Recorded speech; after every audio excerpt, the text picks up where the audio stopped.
ప్రభు పేరట మీ అందరికి praise lord. యాకోబు పట్టుదలతో ప్రార్థించాడు. ఎంత పట్టుదల అంటే దేవుడు ఆశీర్వదించేదాకా కూడా నేను నిన్ను విడిచిపెట్టను అంటున్నాడు.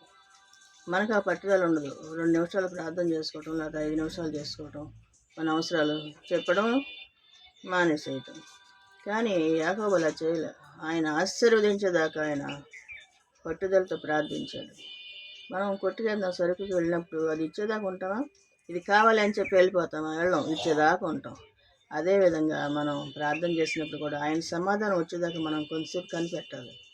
కనిపెట్టి మనకు జవాబు వస్తుంది. అప్పుడు కనిపెట్టే మనసు ఉండాలి.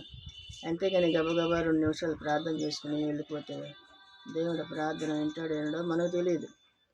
ఎందుకంటే ఆయన విన్నాడు నా ప్రార్థన అనే నమ్మకం మనకు కుదరాలి. అప్పటి వరకు మనం ప్రార్థించాలి. ఆయన ఇచ్చే ఆశీర్వాదాల కోసం ఎదురు చూడాలి.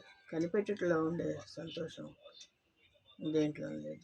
ఆయన ఆశీర్వదిస్తాడు. మనం ఎప్పుడైతే ఆయన కోసం కనిపెడతామో ఆయన మన అవసరాలను తీర్చి మన ప్రార్థన ఆలకించి మన పట్టుదల ప్రార్థన ఆలకిస్తాడు.